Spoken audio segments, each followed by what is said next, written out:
Hey everybody, it's Mike with Games Play Badly, and I love to share my games with friends and family. And I happen to have some of those people right around us as we're playing this game called Helm. We're killing monsters and conquering the dungeon, and I can't wait to share more of this with you. Stay tuned. As Dungeon Master Mike leads the party down the twists and turns of this dungeon, it is I, Sean, that will give our preliminary playthrough review of Helm, created by Hans and Diane and published by Box of Dice Games. This game will be kickstarting soon, so keep an eye out for it. Helm touts itself as a cooperative RPG-style dungeon crawler campaign turned board game.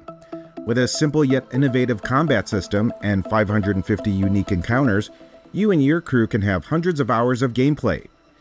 Think of Dungeons & Dragons with all the hack and slash and none of the boring NPC chatter and meandering plot lines. Adventurers will find themselves in the Kingdom of Helm.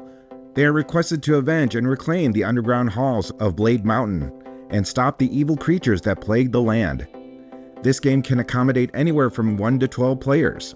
The first time around, it was just Mike and I playing, and we juggled 3 characters, with me as an ineffectual DM, but more about that later. Second time around, we snatched up some willing participants, totaling our party to 4, with Mike as a very capable DM. The adventuring party is represented by this token, and a nominated player will roll a die and move this token around the game board, exploring hallways, rooms, and chambers. The DM will roll their dice to determine the encounter and spawn the monsters.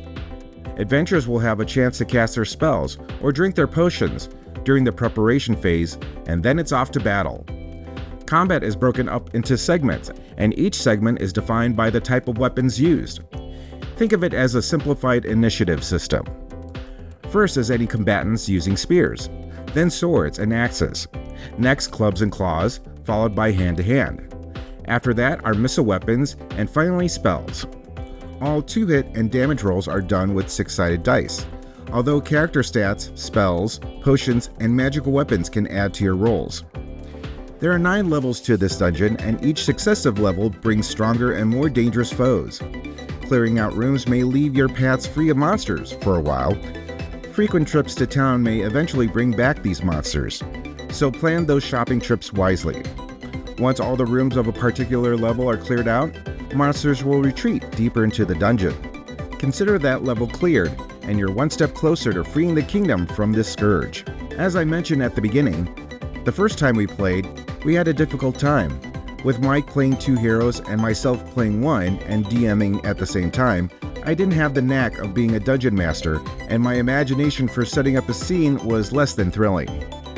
One of the encounters I rolled was a little too much for the trio, which left us having to retreat after a couple of deaths. In our second run, we had a much easier time with our quartet.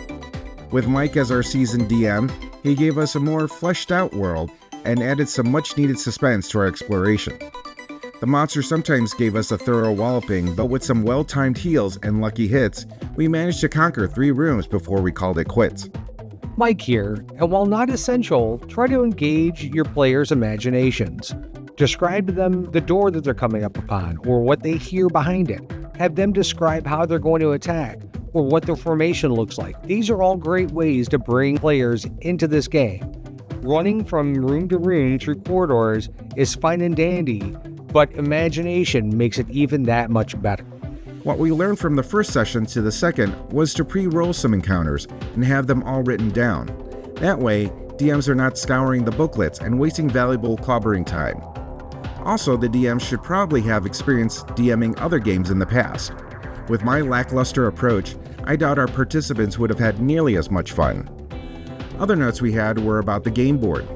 For as big as the game board is, there's only interaction with a small portion of it.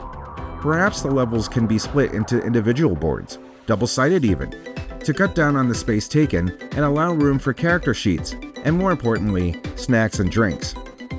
We think Helm has plenty of potential, with its simple yet scalable combat system and straightforward storyline.